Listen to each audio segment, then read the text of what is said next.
Olá, alunos! Como vocês estão? Tudo bem? Hoje nós vamos fazer nossa aula de revisão para a nossa PV1, ok? Espero que vocês estejam estudando bastante, tá? Qualquer dúvida, vamos responder na sala de aula, ok?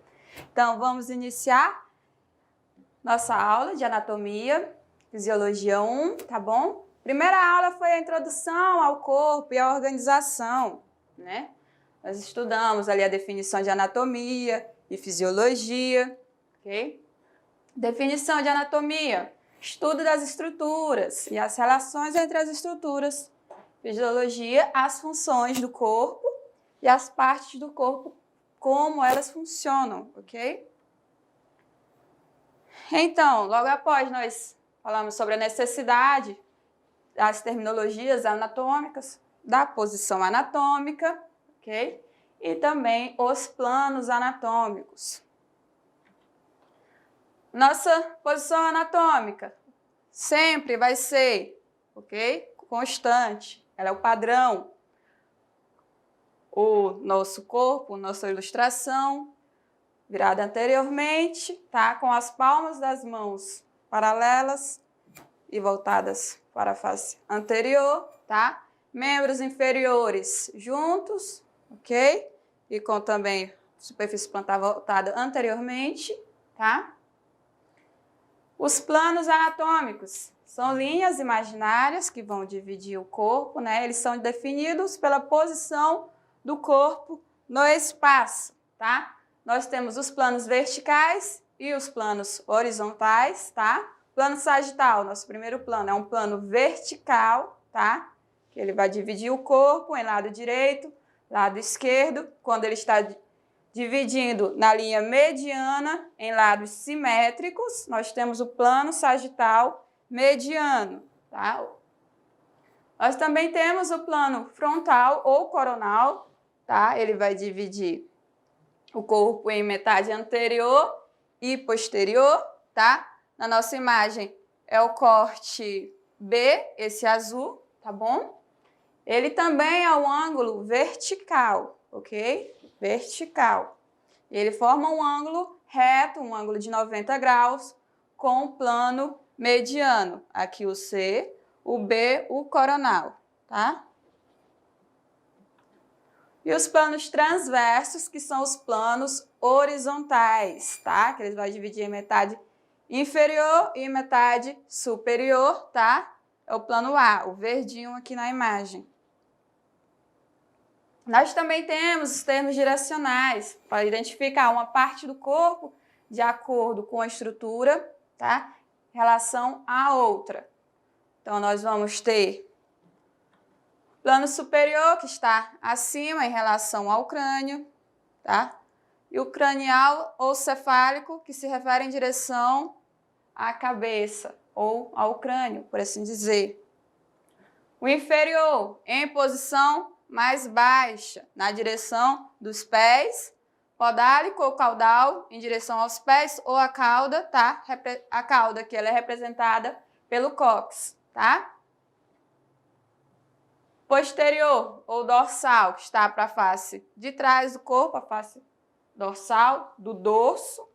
E o anterior, ventral, tá? Mais próximo à região anterior, ou à frente do corpo. Plano medial, ele está relacionado à linha mediana, ok?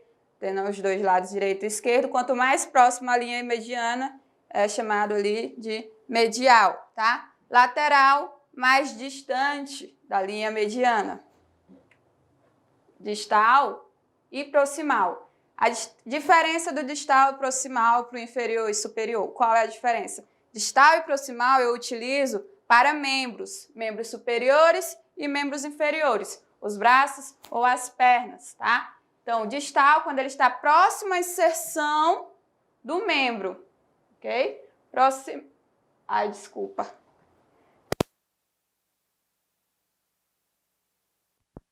Então, quando nós estamos falando de estruturas, dois membros superiores ou membros inferiores, nós utilizamos o distal e o proximal, ok? distal quando ele está mais distante, ou mais distante, tá? Da inserção do membro. A inserção do membro aqui seria o ombro, né? Nos membros inferiores, superiores. E nos membros inferiores, a prega inguinal, ali a inserção da coxa com o quadril, tá bom? E o distal seria as mãos ou os pés, tá? Mais distante da linha de inserção. Nosso próximo conteúdo foi o dos níveis de organização do corpo humano. Nós temos os principais níveis: químico, celular, tecidual, orgânico, sistêmico, ok? E o nível organizacional, tá? Nível organizacional também pode ser chamado de nível organístico, ou nível de organismo, tá? Nível químico é a nossa primeira parte, ok? São as moléculas que são formadas pelos elementos químicos, tá? Os elementos podem ser carbono, hidrogênio, oxigênio, nitrogênio, fósforo e cálcio, ou outros, tá? E as moléculas vão ser formadas por 2 ou mais átomos, tá? Um exemplo bem clássico é a nossa molécula de DNA, tá? Está lá no núcleo de uma célula, ok? Demos o exemplo da substância ali, a água, que ela é formada por 2 átomos de oxigênio, 2 átomos de hidrogênio com de oxigênio, ok? Que vários, tá? Então, aqui como exemplo, nós demos o exemplo da água. A água é formada por moléculas de H2O, que significa 2 átomos de hidrogênio, 1 átomo de oxigênio. Esse é um exemplo, tá? Várias moléculas da água vão formar ali a substância. Substância propriamente dita é a água, formada por moléculas de hidrogênio mais oxigênio. Nível celular. Nível celular vem depois do nível químico. As células são formadas por componentes químicos, por moléculas, tá bom? Então, elas são a unidade funcional estrutural básica de um organismo, tá? É a menor unidade funcional de um organismo, quando falamos disso, é a célula, tá? Por que ela é funcional? Porque ela vai exercer uma função, porque ela tem diversos papéis a desempenhar ali em um organismo, ou ela mesma sozinha pode ser um organismo por si próprio, tá? Aí temos diferentes células em diferentes tecidos, ok? Elas são as menores unidades vivas no corpo humano, tá? E as células, de acordo com a função que ela vai exercer, no tecido onde ela está, ela pode ter uma conformação diferente, ok? Para poder exercer a sua função. Várias células juntas, ok? Aqui é a nossa imagem. Várias células juntas vão formar um tecido, tá bom? São grupos de células e o material que vai circuncidar as células, tá? Que vão atuar em conjunto para executar uma função específica. Nós temos como exemplo o tecido muscular, tecido nervoso, epitelial, conjuntivo. Nosso tecido muscular, a principal função dele, o movimento, abdução, tá? Transdução, vou puxar, vou esticar, ele está exercendo ali uma função, o tecido muscular, tá? E vão existir os 4 principais, 4 tecidos básicos do corpo humano, seria o tecido conjuntivo, o epitelial, muscular e o tecido nervoso, ok? Quando nós passamos ali do tecido, o que é que o tecido forma, tá? Vários tecidos, 1 ou 2 diferentes, ou só um, vão formar um órgão, tá? Porque quando os tipos de tecidos são mantidos juntos, irão formar um órgão, tá? O órgão, ele é uma estrutura já mais complexa, ok? Ele vai exercer uma função, pode ser específica ali, ou pode ser que ele exerça mais de uma função, tá? E, no geral, a maioria dos órgãos tem um formato específico. Esse formato específico da unidade vai permitir que nós possamos fazer cortes, tá? Que possamos visualizar, delimitar o espaço que aquele órgão está ocupando ali no corpo, ok? Então, um exemplo de órgão: estômago, a pele, os ossos, coração, tá bom? Depois, quando temos vários órgãos que se juntam para exercer uma função no corpo, em comum, vão formar um sistema, ok? O que é um sistema? É o conjunto de vários órgãos que estão ali unidos para exercer uma função em comum, tá? Temos o sistema circulatório, sistema nervoso, esquelético, respiratório, sistema digestivo, ou sistema muscular, tá? O nível chamado ali orgânico sistêmico, nós temos o exemplo, sistema digestório, tá bom? Que ele é formado desde a boca, as glândulas salivares, a faringe, o esôfago, o estômago, intestino delgado, intestino grosso, fígado e a vesícula biliar e o pâncreas, tá? Esses órgãos, eles vão ali desde a porta de entrada do alimento pela boca até quando ele vai chegar lá nos intestinos para absorver esses nutrientes e depois a eliminação, ok? Então, vários órgãos estão ali trabalhando juntos para digerir um alimento, para absorver aqueles nutrientes, tá? E depois excretar o que não foi aproveitado pelo organismo.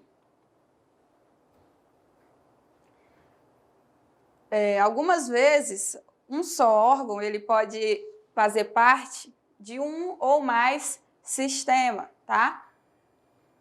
Como, por exemplo, o pâncreas, que ele pode fazer parte tanto do sistema digestório como do sistema endócrino. O sistema digestório é ali para digerir os alimentos, o sistema endócrino são formados pelas glândulas que excretam hormônios, ok? Que produzem e excretam hormônios. E depois dos sistemas, nós temos o nível organísmico, ok? Que é um organismo, onde qualquer ser vivo, todas as partes do corpo humano, por exemplo, elas estão juntas para formar um organismo. O organismo, no caso, seria eu, seria você, uma pessoa, é um organismo, tá bom? Então, na nossa imagem, desde o nível químico, tá? Do átomo para a molécula, depois o nosso nível celular, nível tecidual, tá? Nível orgânico, sistêmico e um organismo, uma pessoa. Então, continuando ali, tá? No corpo e organização, nós vamos falar dos processos vitais básicos. Quais são os processos vitais básicos, tá? Quando nós falamos de processos vitais básicos, nós estamos falando de processos, tá? Que vão dividir um ser que é vivo de uma coisa que não vive, de um objeto, tá? Então, o ser vivo, ele precisa exercer esses processos vitais, tá? Para a manutenção da vida. E para os seres humanos, os 6 principais são o metabolismo, responsividade, movimento, crescimento, diferenciação e reprodução. Todos esses processos aqui, eles são realizados continuamente, tá? Estão sempre acontecendo, mesmo que a gente não perceba, ok? Algum deles a gente percebe, como a reprodução, tá? Então, o metabolismo é uma soma de todos os processos químicos que vão ocorrer no corpo. Quando eu falo de processos químicos, tá? Estou falando da clivagem de substâncias químicas, tá? Que ou ela vai se tornar mais complexa, ou ela vai se tornar mais simples. Ali seria a quebra de moléculas, tá bom? O metabolismo está muito relacionado à digestão, tá? À absorção, ok? Imagina que eu vou comer um pão e esse pão vai se tornar açúcar, vai se tornar glicose, tá? Dentro do meu corpo, através do meu sistema digestório. Então, o corpo está realizando ali um processo de metabolismo, tá? Então, uma das fases é o catabolismo, tá? Quando falamos de metabolismo, nós temos o catabolismo e o anabolismo, tá? O catabolismo é quando eu pego uma substância química complexa e eu vou tornar ela numa substância mais simples, tá? Imagina que eu tenho uma substância que ela é uma molécula enorme, com vários átomos juntos, tá? Aí o nosso corpo vai lá e quebra ela no meio em várias. Então, eu vou ter substâncias mais simples, que vão ser moléculas menores, tá? Para que o nosso corpo possa utilizar elas. E nós temos também o anabolismo. O anabolismo, ele vai ser ali o processo inverso, tá? Eu tenho uma substância mais simples, que ela é menor, tá? E ela vai ser juntas, vão ser ali trabalhadas para fazer uma substância química mais complexa, tá? Eu pego o simples e transformo no complexo. Eu estou um processo ali que pode ser comparado com um processo de criação, que eu pego várias moléculazinhas pequenas e junto para fazer uma grande, uma mais complexa, tá? Então, exemplo é o nosso processo digestório, né? Quando nós ingerimos proteínas, tá? Então, um exemplo desse metabolismo, né? Poderia ser os processos digestórios, que eles vão catabolizar, né? Vão pegar uma molécula complexa e vão transformar numa simples. Isso seria as proteínas dos alimentos, tá? Que após ingeridas vão ser quebradas ali, vão se transformar em aminoácidos, tá? Lembrando, o anabolismo eu pego o simples e transformo em complexo. E o catabolismo eu pego o complexo e transformo em simples, ok? Então, os aminoácidos que eles foram quebrados lá da proteína, tá? Que a gente ingeriu, ele vai ser utilizado para anabolizar, para construir, tá? Novas proteínas que vão compor ali os nossos músculos, tá? Por isso que a pessoa que está indo lá na academia, vários dias, você tem que aumentar a sua ingestão de proteína, tá? Porque a nossa proteína ingerida, que vai ser transformada ali e vai também transformar em músculos no nosso corpo, tá? Nós vamos crescer a nossa musculatura, ok? Também podem ser utilizadas nos ossos. Então, ali, no anabolismo, eu tenho moléculas precursoras, moléculas simples, podem ser aminoácidos, açúcar, ácidos graxos, bases nitrogenadas, e vou transformar numa molécula maior, numa molécula mais complexa, tá? Uma macromolécula, macro de grande, aí eu vou transformar em proteínas, polissacarídeos, lipídios, ácidos nucleicos. No catabolismo, tá? Eu vou ter nutrientes, que são aquilo que eu vou ingerir, tá? Que o nosso corpo absorveu lá pelo sistema digestório. Aí eu tenho os carboidratos, as gorduras, as proteínas, ok? E vão transformar elas em CO2, em H2O, tá? Vou transformar numa molécula mais simples. Imagina que eu tomei um suco. Esse suco ele é formado de vários componentes químicos. Tem lá tantos que vêm da água que utilizei esse suco, da polpa do suco e da açúcar. Então, eu tenho um conjunto de moléculas ali mais complexas. Quando eu vou ingerir, tá? Vou absorver, o corpo vai dividir lá em o que é água, em o que é nutriente, o que é vitamina, que era da polpa, o que era o açúcar, tá? Ele quebrou, ele dividiu, tá? Vou ter H2O, posso ter uma outra coisa ali junto, tá? CO2, moléculas de gás carbônico. São moléculas simples, tá? Nós temos um outro processo. O vital básico seria a responsividade. O que é a responsividade? É quando o meu corpo detecta mudanças, ok? Pode ser do meio externo ou meio interno, tá? E eu vou responder, vou ter uma resposta a essa mudança para que eu consiga manter o meu estado ali de homeostasia, manter esse corpo equilibrado, tá? Então, por exemplo, eu tenho um aumento da temperatura corporal. Essa aumento da temperatura, que vai ser uma febre, foi porque eu tive uma mudança no meu ambiente interno. Pode ter sido a infecção a um patógeno. O patógeno ele poderia ser o vírus da gripe. Então, o meu corpo ele vai responder, tá? Está respondendo à invasão deste patógeno, criando ali um aumento na temperatura corporal, que ele está combatendo esta infecção, tá? Responsividade. Um outro exemplo, né, dos pneus cantando, que é uma resposta a uma mudança no ambiente, tá? Então, nós temos células diferentes no nosso corpo, que elas vão responder a modificações de modo característico, tá? Se é uma célula do sistema nervoso, ela vai gerar sinais elétricos, ela vai mandar informações, né? Que são os impulsos nervosos. Então, ela manda informação para que haja uma resposta, ok?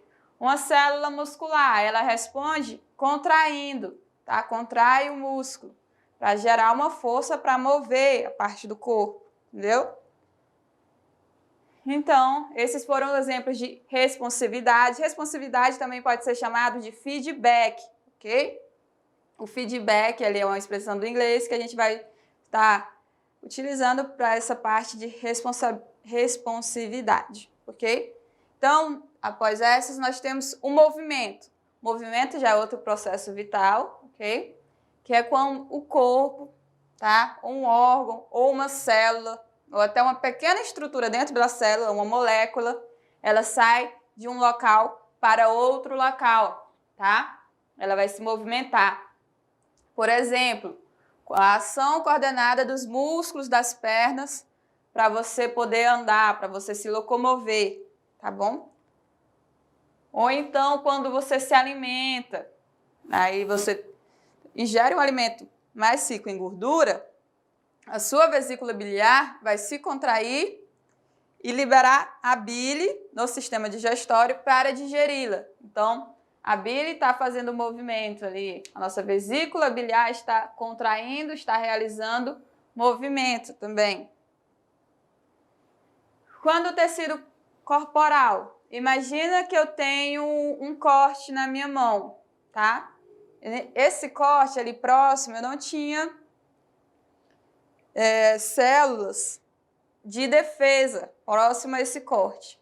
As células de defesa podem sair do meu vaso sanguíneo e ir para este local, tá? Então, ela está se movimentando para poder combater uma infecção em um local diferente do local de origem dela, do local onde ela está, tá?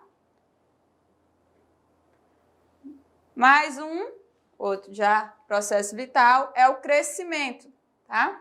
Que é o aumento do tamanho corporal resultante do aumento do tamanho das células ou aumento do número de células, ok? Então, esse crescimento eu posso estar referindo ao crescimento de um organismo como um todo, eu posso também estar me referindo à menor unidade funcional, a célula. As células também crescem ou diminuem de tamanho, ok? Então, o tecido, tá, pode aumentar por causa do aumento do material entre as células, tá bom? Exemplo é um osso, tá? Que ele vai crescer porque ele vai também aumentar ali o depósito de minerais que vão se acumular entre as células ósseas, fazendo com que esse osso cresça em comprimento ou em largura, tá bom? Este é um crescimento. Aí nós temos também a diferenciação, tá? O que é a diferenciação? Eu tenho uma célula que ela não é especializada, que ela não tem uma função específica, ela vai se transformar numa célula específica, tá? Ela está se diferenciando, ok? Uma célula específica, ela pode se transformar pelo processo de diferenciação e se transformar numa célula ou do sistema nervoso, do sistema muscular, do sistema sanguíneo, ok? Então, ela vai de uma célula que ela não tinha nenhuma função específica para uma célula que ela tem uma especificidade, que ela tem uma função definida, ok? Então, ali, conforme nós já definimos, né, uma célula percussora, uma célula indefinida, que ela é inespecífica, se transforma numa célula específica, né? Essas células que elas são inespecíficas, que ela não tem uma função definida, ela é chamada de célula-tronco, tá? As células-tronco passam pela diferenciação para se diferenciar em diversos tipos de células especializadas, tá? Também é pelo processo de diferenciação, tá? Que o único óvulo humano, imagina, o óvulo humano, que é ali produzido pelas fêmeas, ele é uma célula. O espermatozoide produzido pelo macho, ele é uma outra célula. Quando eles se juntam, eles formam uma célula ali, é um óvulo fecundado, tá bom? E esse óvulo fecundado, ele vai se diferenciar em várias outras células, tá? E a partir dessa diferenciação, que o único óvulo vai se formar ali um embrião, depois um feto e um bebê, ok? Então, a reprodução é quando o espermatozoide junta com o óvulo e esse óvulo fecundado, tá? Pelo processo de diferenciação, vai se dividir várias vezes até chegar a um feto, ok? Até chegar a um embrião. E já falando de reprodução, nosso último processo vital, ela vai se referir tanto à formação de novas células, tá? Uma célula que não existia, ok? Ela vai ser nascida ali do momento, quanto também a fertilização de um óvulo pelo espermatozoide, que forma o zigoto, ok? Eu tenho um óvulo fecundado pelo espermatozoide, tá? Que ele vai ter várias divisões celulares, e depois ele tem a diferenciação dessas células, essa diferenciação que vai formar ali o embrião, tá? Posso falar de reprodução também através da divisão celular, tá?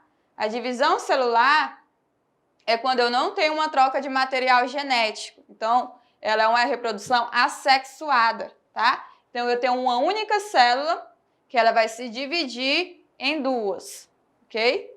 Isso é a divisão celular, tá? Pode ser também um tipo de reprodução, ok? Mas não é uma reprodução assexuada, tá bom?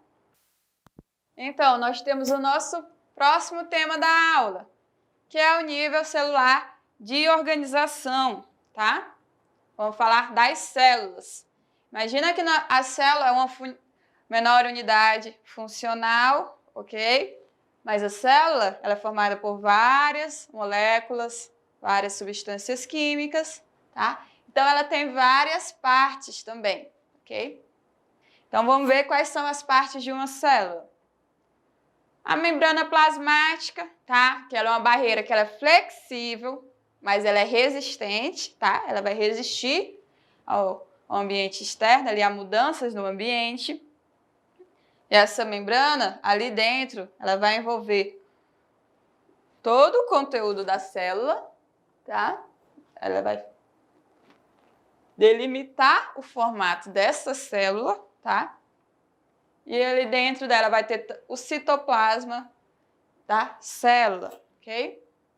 A membrana, ela utiliza ali esse nome de mosaico fluido, tá? E a organização molecular da membrana, ela vai se assemelhar ao mar, tá? Porque a membrana, ela não é rígida, ela se movimenta, tá? Ela tem ondulações, como a ondulação do mar, tá? E um mosaico, porque ela é várias partes juntas. Várias partes juntas são várias proteínas, tá? Que vão estar ali na estrutura da membrana. A estrutura da membrana, a estrutura básica, é uma bicamada lipídica. Bicamada porque são uma camada que é em duas partes, tá? Bi. Então, são duas camadas sequenciais, tá? De moléculas lipídicas, fosfolipídicas, colesterol e glicolipídios, tá? Cerca de 75% dos lipídios da membrana são fosfolipídios, tá? Que é um lipídio com fósforo, ok? Em menor quantidade, nós vamos ter colesterol, que é o esteroide ligado ao grupo da hidroxila, e vários glicolipídios, tá? Glicolipídios é com um grupo de carboidratos, tá? Lipídio e carboidratos juntos. A nossa membrana plasmática, a membrana plasmática de uma célula, ela vai agir ali como uma barreira para se separar o meio intracelular, o que está dentro da célula, para o extracelular, é o que está fora daquela célula, tá? Ela também vai controlar o fluxo do que entra e do que sai, tá? Mesmo que ela esteja protegendo, tá? Ela vai ali identificar, tá? Ali nutrientes que estão fora da célula, ela identifica, e se é uma coisa que ela quer, que ela necessita para a célula, ela vai deixar aquele nutriente entrar, tá? Mas é só aí o que ela precisa, ok? Também vai identificar uma célula para outra célula. Exemplos, células do sistema imune, tá? Por que células do sistema imune? Imagina que as células do sistema imune, imunológico, elas vão também identificar células de patógeno, uma bactéria que pode causar uma doença. Então, ela precisa identificar uma célula que é outra célula companheira do sistema imunológico, de uma célula que é uma célula de uma bactéria, tá? Que precisa ser eliminada. Então, ela identifica. E ela também participa na sinalização intercelular.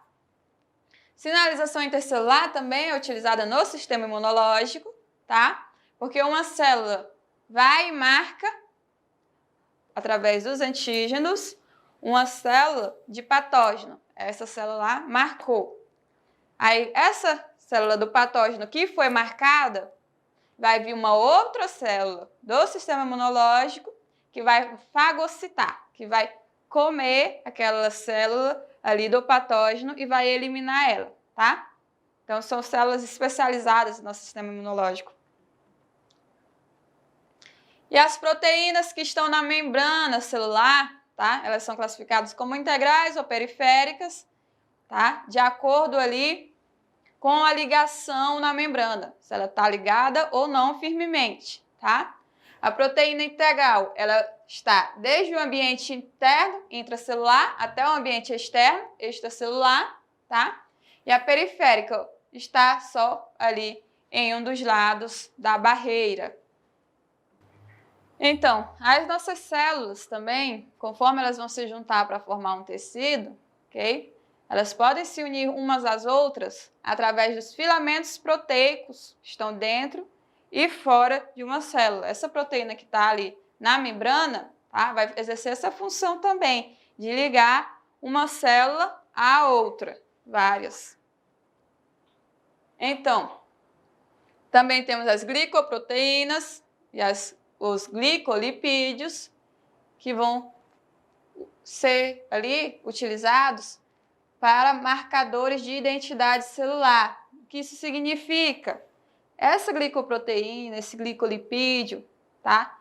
Ele vai identificar, vai ser ali a carteirinha de identidade de uma célula. Ela está marcando ela como uma célula, de onde for que ela seja, ali, tá? Da função dela. Então, como as membranas são estruturas fluídas, tá? A maioria dos lipídios de membrana também, eles podem ir e voltar, tá? Eles podem se girar, podem mover lateralmente com facilidade na bicamada. Eles não estão fixados no mesmo lugar da membrana, tá bom? Olha aí, uma molécula lipídica pode mudar de lugar cerca de 10 milhões de vezes por um segundo, tá? Podem vagar completamente ao redor de uma célula. Essa fluidez na membrana, ela depende tanto do número de ligações duplas, tá? E compõe a bicamada de acordo com a quantidade de colesterol existente, tá? Cada ligação dupla vai ser uma dobra na cauda de ácido gástrico, graxo, que vai aumentar a fluidez dessa membrana. Vai se tornar mais fluida ou menos fluida. Tá? Vamos lá. Outra propriedade da membrana plasmática, ela é permeável, tá? Lembra que eu falei que ela pode pegar algo do ambiente externo e trazer para o interno, ou pode pegar do interno para enviar para o ambiente externo, tá? Isso aí é a permeabilidade da membrana, ok? Então, ela vai permitir a passagem de substâncias, tá? Então, não é toda substância que ela vai falar, que ela vai deixar entrar, não é? Então, é uma permeabilidade seletiva. Ela seleciona o que ela vai deixar entrar para o ambiente intracelular, o que ela vai excretar para fora do ambiente, tá? Para o ambiente extracelular. Então, é esse transporte de material que vai permitir, tá? Que uma célula tenha uma vida ali, tá? Que ela se alimente, que ela excrete o nutriente que ela não utilizou, ok? Então, algumas substâncias, elas precisam ser movidas de dentro da célula para permitir que ocorra uma reação metabólica. As reações metabólicas que a gente viu, pode ser o catabolismo ou o anabolismo, ok? Então, substâncias que foram produzidas também dentro da célula, ela vai ser exportada, mandada para fora, tá?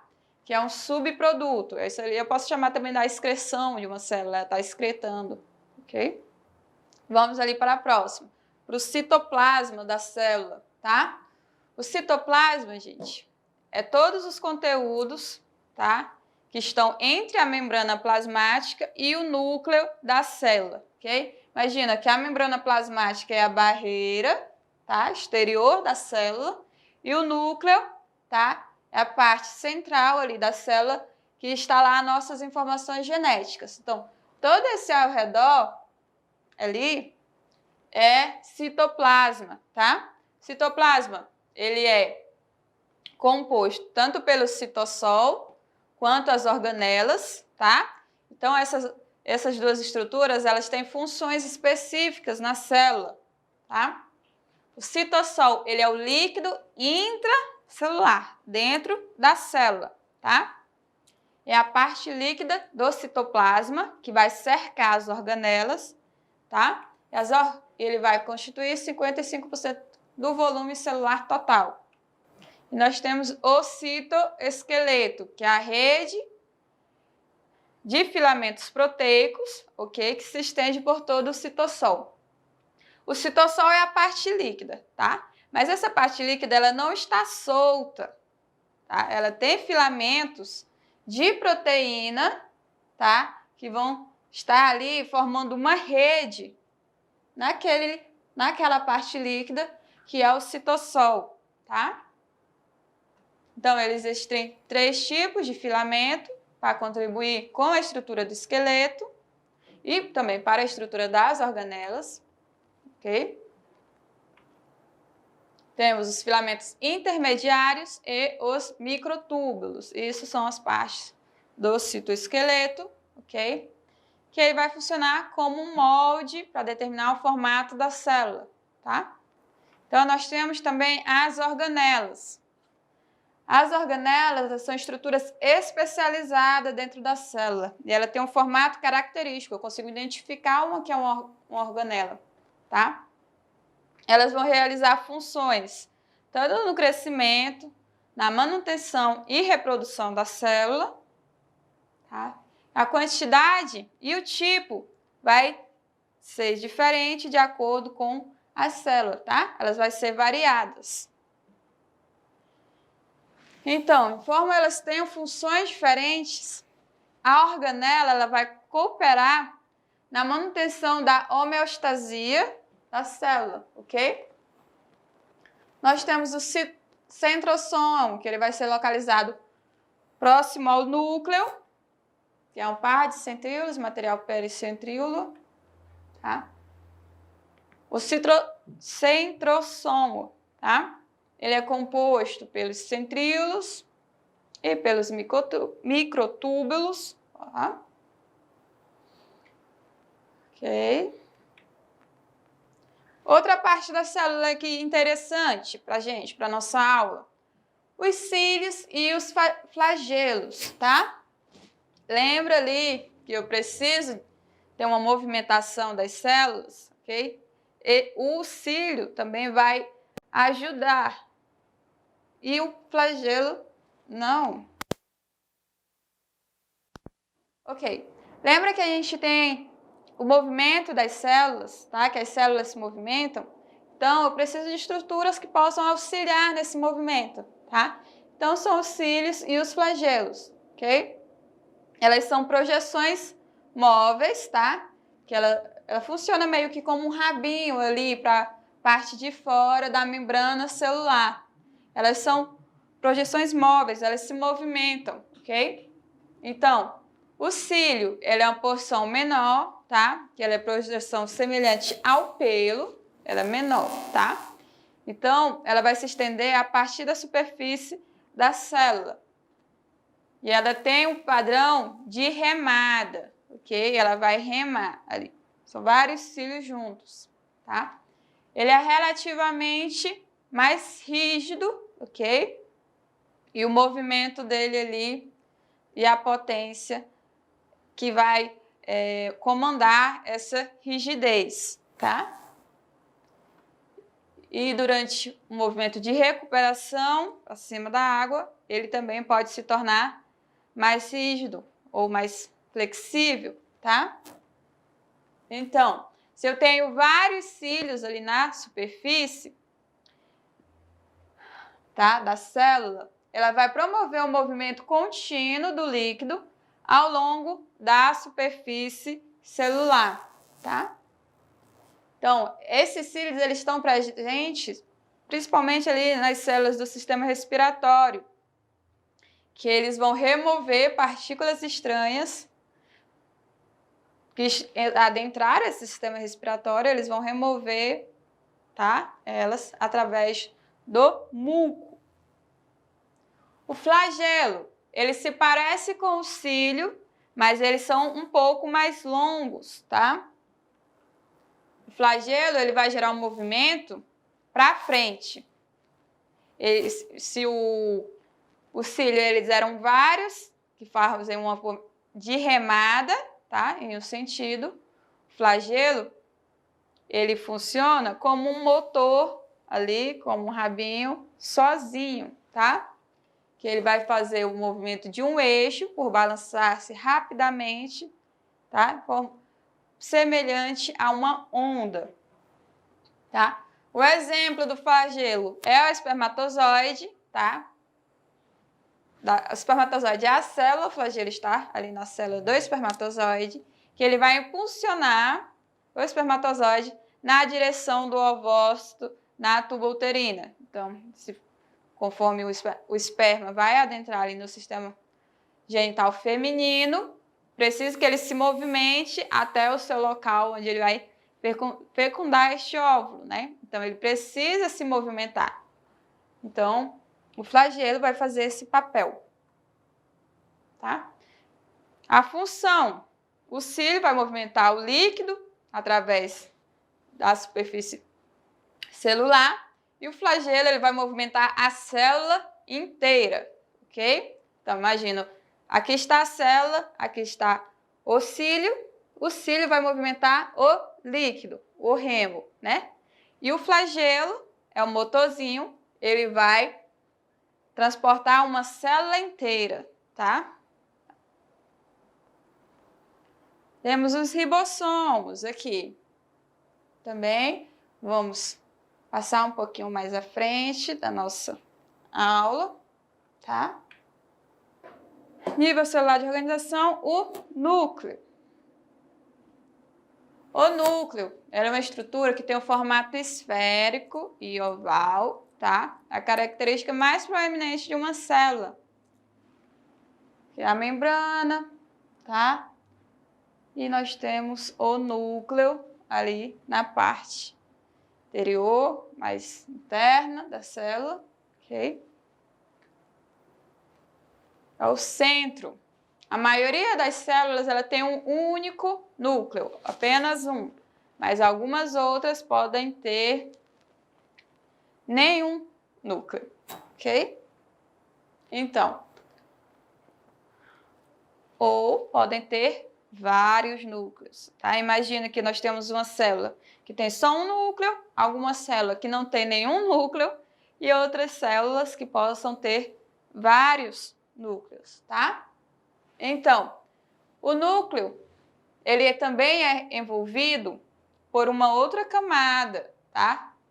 Uma camada chamada membrana nuclear, que vai separar o núcleo do citoplasma.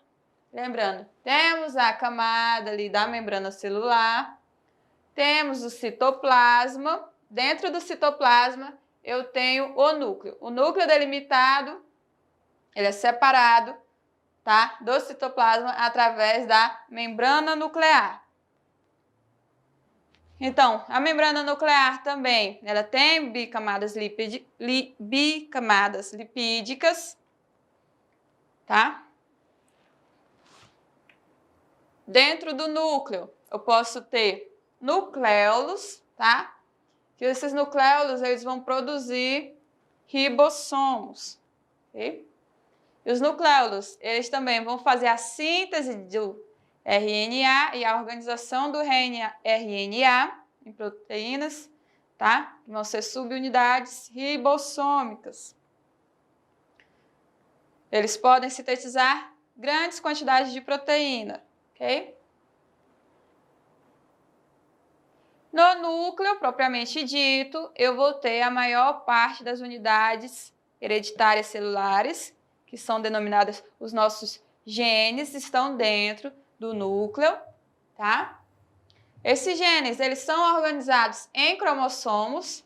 A célula humana, ela tem 46 cromossomos, ok?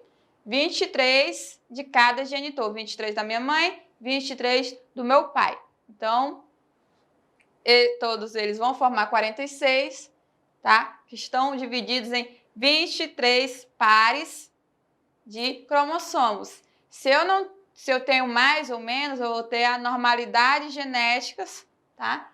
Que podem ali modificar todo esse organismo, todo esse ser humano, ok? Cada cromossomo, ele é uma molécula de DNA, tá? Que ele é enrolada em várias proteínas. Este complexo DNA e alguns RNA também podem estar juntos, vão ser denominados de cromatina. A informação genética, tá, que ela é carregada dentro de uma célula, é o genoma, ok? Então, quais são as funções do núcleo? Tá? Falamos lá. O núcleo, ele controla a estrutura celular, ele direciona as atividades celulares e ele produz ribossomos nos nucleolos, tá? Essas partes de controlar a estrutura e direcionar as atividades é através dos comandos que estão ali introduzidos, que fazem parte dos genes, tá? Então, essa foi a nossa aula de revisão, ok? Espero que vocês tenham estudado bastante, tá? A nossa prova vai iniciar a partir das 17 horas do dia 15, vai até as 23 horas do dia 16, isso no horário de Brasília, tá? Releiam o material didático, relembrem, tá?